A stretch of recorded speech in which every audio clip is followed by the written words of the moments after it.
Hi everyone, welcome back to the channel named as Human Psychology. I hope you guys have subscribed my channel, and if not, then please do it. It means a lot. Our channel where we would be discussing more about human brain, mind, and human psychology. So get ready for it.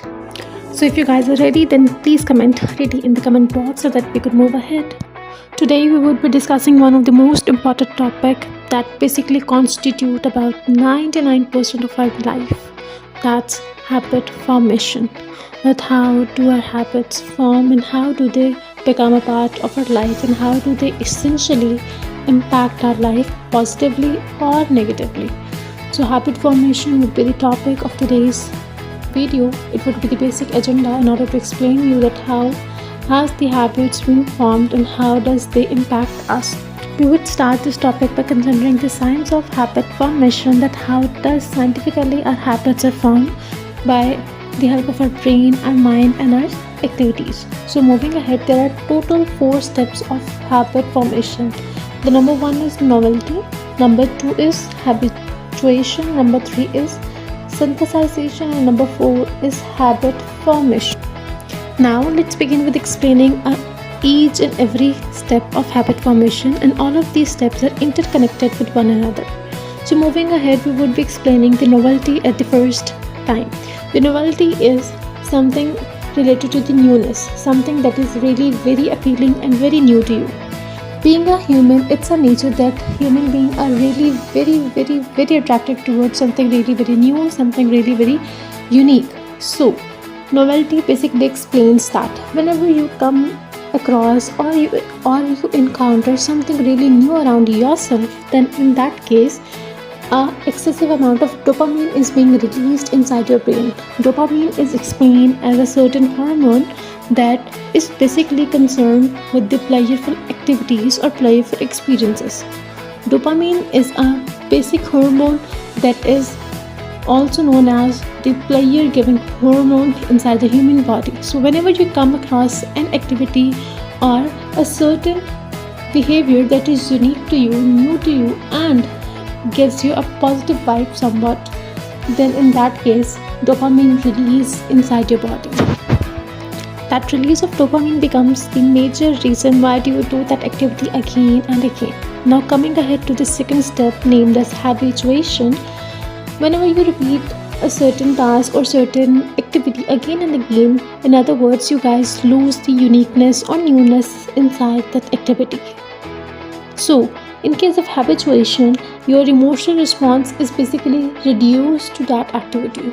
You basically reduce that certain amount of emotional response or the activity of dopamine that was released at the very first point.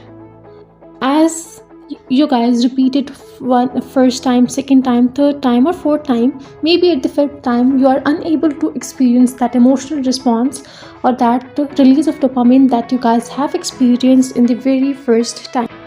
This is what habituation is. Now moving ahead to the third step, that is sensitization. That's basically concerned with the reward giving activity that you guys continue in order to increase your emotional response.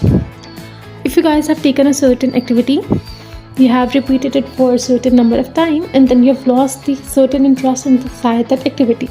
Now you guys gonna associate a certain amount of reward with that activity. In that case, that reward giving activity would help you to get it more conveniently to be done. So the next time you won't be doing that activity for the sake of dopamine or emotional response, but you would be doing the activity for basically achieving that certain reward that is being connected to the activity.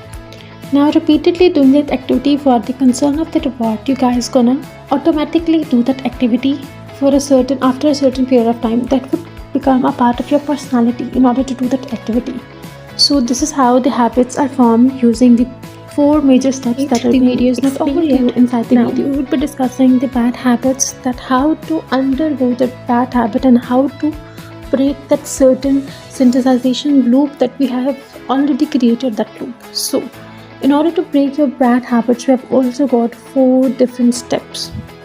Listen really very careful. For sure this will be really very helpful for you people to undergo these steps. The number 1 would be identify your triggers.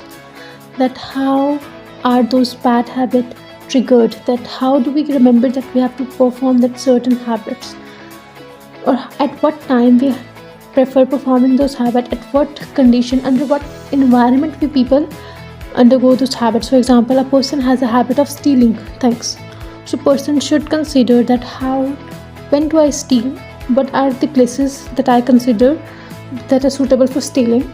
Or a person has a habit of lying, so he must consider that what are the identification triggers, that why do I lie. Basically, a person lie whenever he does something wrong, a person lie whenever he has fear of punishment or something like that. So identify your trigger, that what is something that caused you to do that certain activity. After identifying the trigger, then find the alternative behavior. Alternative behavior means that how can you impact those triggers, that how can you cause those triggers not to influence you. Here, as I have explained the two examples earlier, the first one is something about theft and second one is something about telling a lies. So in case of theft, you guys can consider that what are the certain habits or certain areas that I can avoid going so that I could overcome my habit of thieving, or what are the certain actions that I am not able to going to perform that could lead me to tell a lie ahead. So you have to find those alternatives instead of your triggers. Then create an effective environment or environment of success.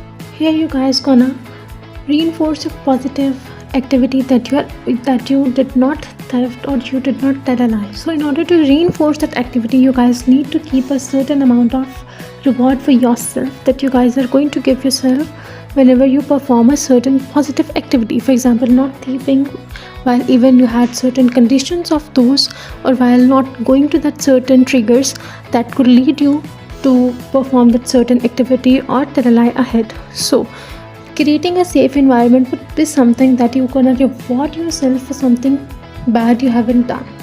Last but not the least, that is seek accountability.